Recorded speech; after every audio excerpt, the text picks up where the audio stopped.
Assalamualaikum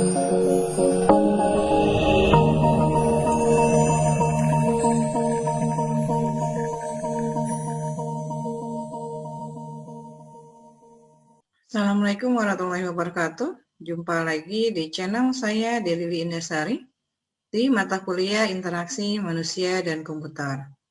Kali ini saya akan membahas di pertemuan ke-10 tentang user interface pada IMK.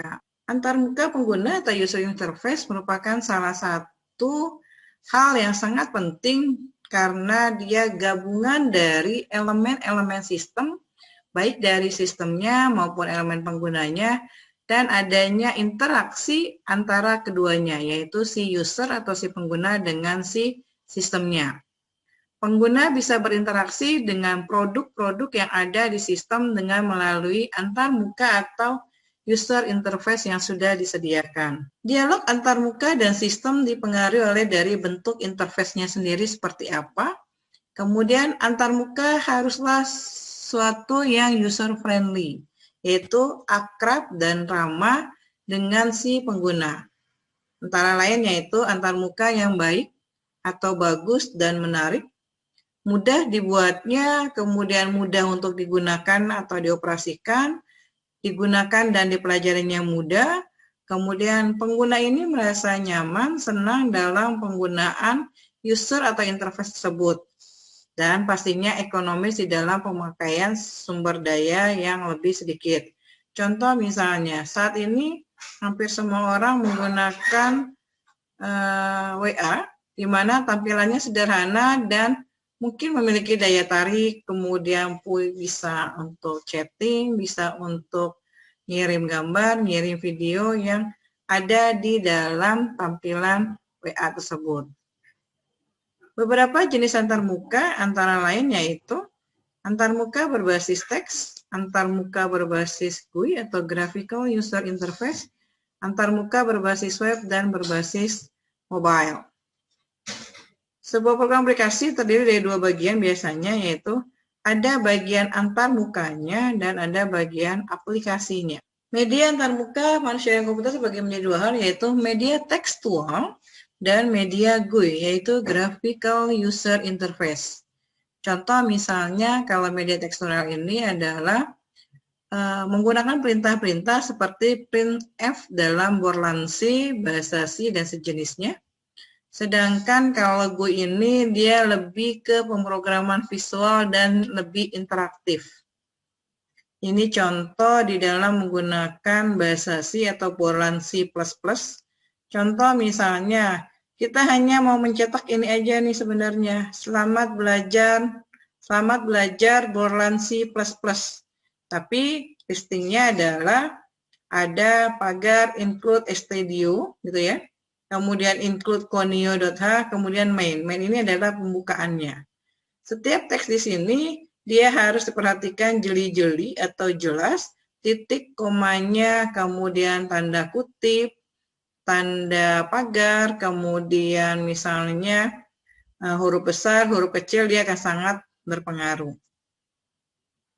Sedangkan contoh misalnya dari GUI, ini sudah berbasis visual, si user hanya tinggal memasukkan saja data yang diinginkan, kemudian klik mau tekan tambahkah, kali atau bagi, kemudian hasilnya akan kumulasinya disama dengan ini sudah sesuai dengan kumulasi yang sudah dibuat si programmernya.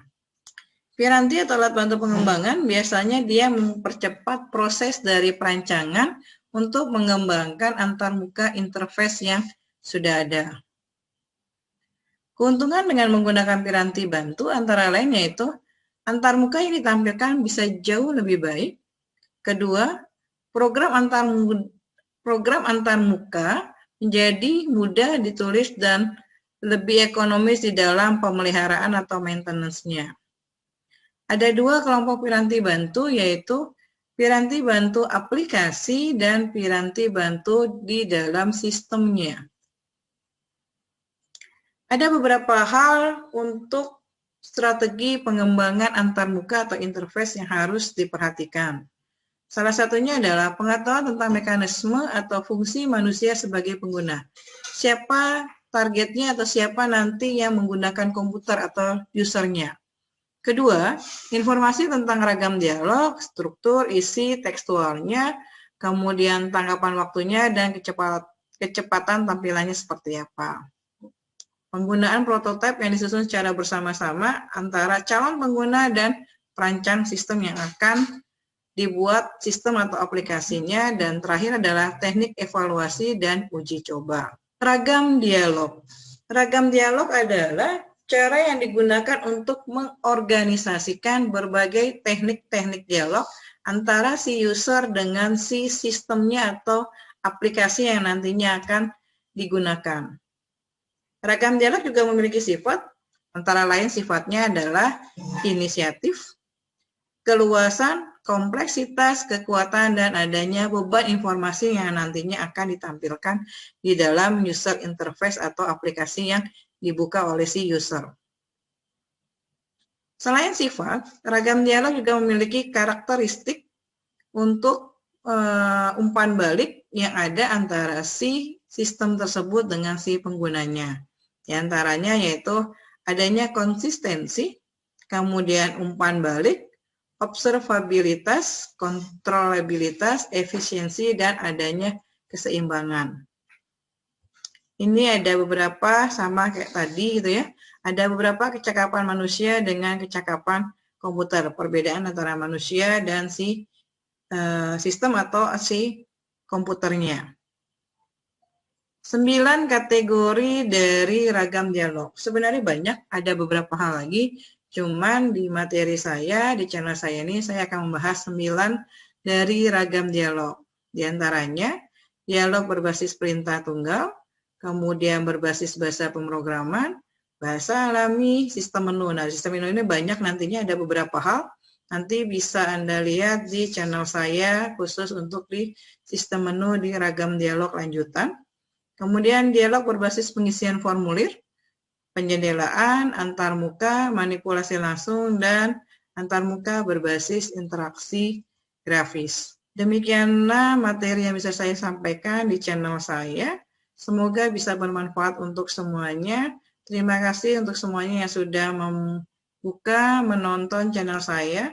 Jangan lupa like dan subscribe di channel saya di Lili Indasari, mata kuliah interaksi manusia dan komputer. Terima kasih.